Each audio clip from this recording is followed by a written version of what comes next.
Okay. So this is a thing it's kind of a different style from how I usually write, so patience. The History of Flora and Fairy in San Francisco, March 6, 2014. I propelled back to this world down an orchid stem and woke on the cold tile of the florist shop, recognizing the flowers only, but immediately by name. I spoke to them, sang to them, but won no answers, only dewdrops, pollen smell, and the sounds of leaves trembling. As my singing became panicked, I began to scare a human child and an apron woman asked me to leave. I left in some consternation, assuming no real change to the world and not paying my surroundings much mind.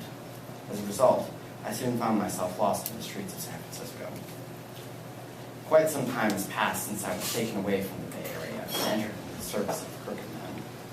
Now I am returned, I find the city much changed. It may be that my time with the sheep has colored my perspective, but I cannot shake the sensation that this so-called real world is, in fact, the unreal one, and the place I called home in my memories, though so similar to where I am now, with the same hills and waters and streets and stars, was all some vivid dream that I have now, rather than woken from, fallen back into, and soon my love shall gently wake me, with a soft bite on my neck, or a twirling of my hair, and I shall rise, as I have so many times before, from the grass and court, awake and come home for the first time again. If I had to sum up my discomfort simply and directly, I would begin by saying that there were not such tall buildings here before.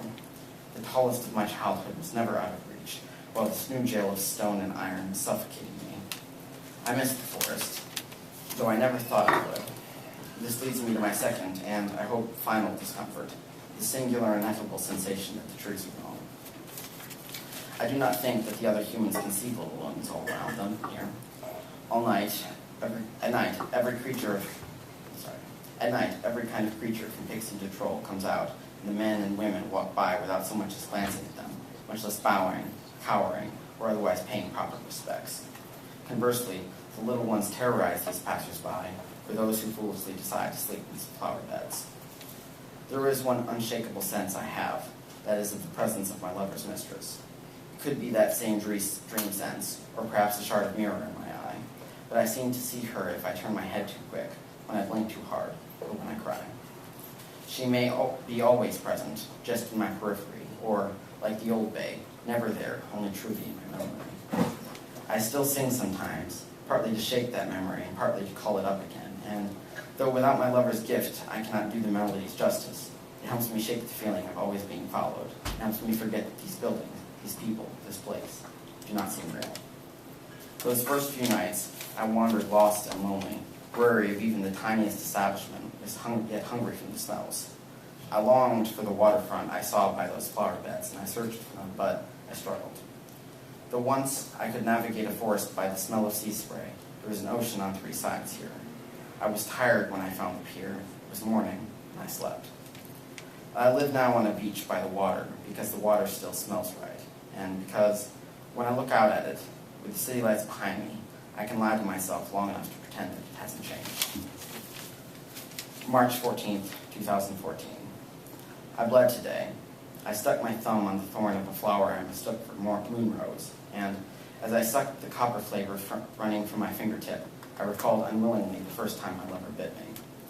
This was early in the summer of my service, when the sky seemed forever twilight, eternally evening, and the air was stifling hot.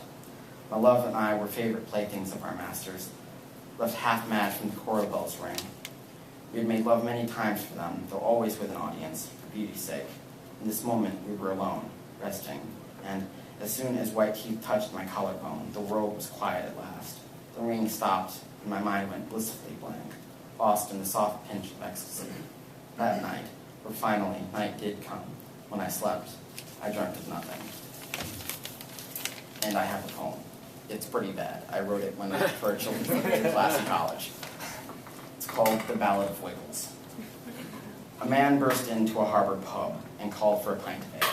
A weary, worn, wily sailor was he, with a rousing and sordid tale. To all you who might sail tonight, I warn you here and now. I saw him from my ship this day, our terror off the bow. The dreaded serpent we all know, Wiggles himself emerged. his one great eye opening wide, revealing all his demonic urge. He came upon us as we approached the port of her ladyship. The beast's attack was wild and long. In that moment, I glimpsed hell. The red light above revealed the scene. I saw the earth plowed away. Few ships were left, and mine was doused in the creature's slimy spray.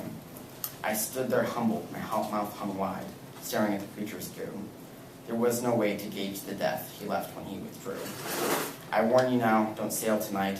I hope you know to stay, because these days we know what happens when Wiggles comes to play. That's all I got.